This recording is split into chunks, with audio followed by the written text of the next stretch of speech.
Bonjour, bienvenue dans cette invitée de l'économie. Aujourd'hui, on s'intéresse à un mythe à 4 roues, un mythe centenaire. Il s'agit de la marque Chevrolet, une marque mythique de voitures américaines qui porte en fait le nom de son créateur, Louis Chevrolet, qui est né en Suisse.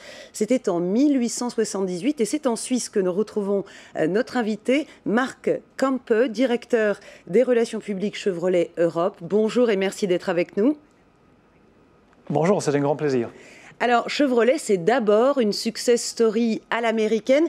Tout commence avec son fondateur, donc Louis Chevrolet, qui est mécanicien en France et qui un jour va dépanner un milliardaire américain. Est-ce que vous pouvez nous raconter l'histoire de ce fondateur ? Oui, c'est exactement correct. Louis Chevrolet était né ici à La Chaux-de-Fonds en 1878. Et comme petit garçon, il a quitté la Suisse pour vivre à Beaune, en France. Et c'est là qu'il a commencé, il a déjà quitté l'école à 11 ans. Il a commencé de travailler comme mécanicien. Il a travaillé sur les bicyclettes d'abord et après sur les voitures. Et c'est là, à Beaune, où, selon la légende, il a rencontré M. Vanderbilt, un millionnaire américain, qui a dit à lui « Go West, young man », qui a l'encouragé d'aller aux États-Unis, ce qu'il a fait en 1900. Et c'est là, 1911, où il était cofondateur de la marque Chevrolet qui porte aujourd'hui son nom. Voilà, Chevrolet, donc cofondateur avec William Durand, qui lui est le propriétaire de Buick, qui lui est le fondateur de General Motors.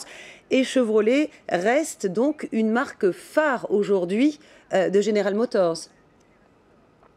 Oui, c'est tout à fait correct. Chevrolet, c'est la plus grande marque de General Motors aujourd'hui.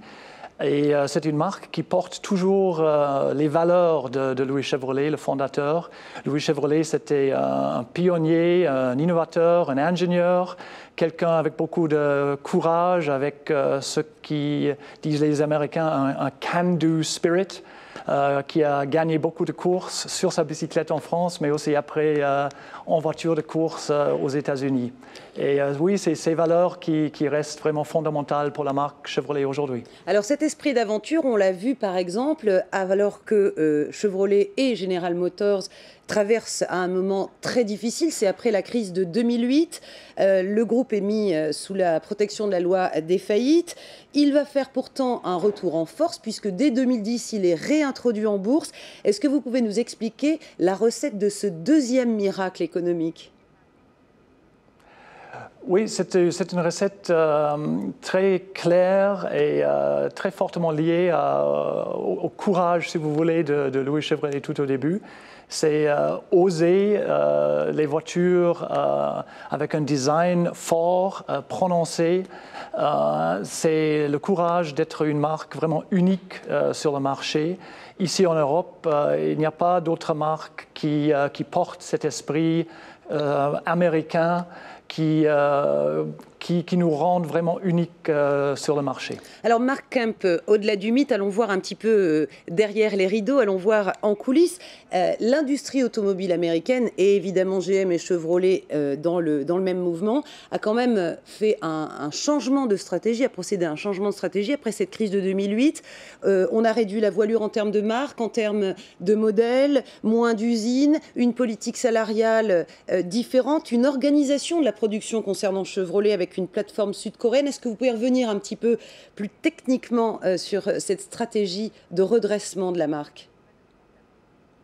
Oui, finalement, pendant les années 80 et 90, ici en Europe, on a vendu comme marque Chevrolet presque que notre voiture de sport légendaire, la Corvette.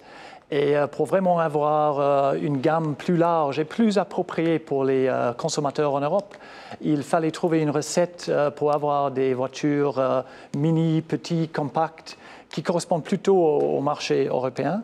Et c'est pour cette raison-là qu'on a acheté certaines usines en Corée du Sud pour recommencer, pour renouveler toute la gamme.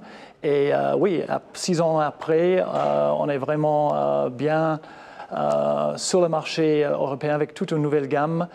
Il n'y a aucune voiture chez nos concessionnaires maintenant qui a été lancée il y a plus que 2 ans en Alors, arrière. ce qui veut dire aujourd'hui que vous produisez plus sur le territoire américain ou plus à l'extérieur.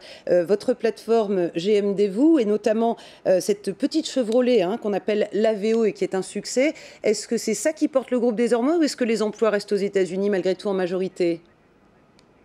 C'est tout un mélange. La marque reste très très forte aux États-Unis et c'est là où c'est très important que maintenant on vende aussi les voitures petites, compactes et avec grand succès la Cruze qui est une modèle compacte et la compacte avec les meilleures ventes aux États-Unis aujourd'hui avant tous les autres marques. Ça c'est quelque chose de nouveau pour Chevrolet d'être forte dans ce segment-là.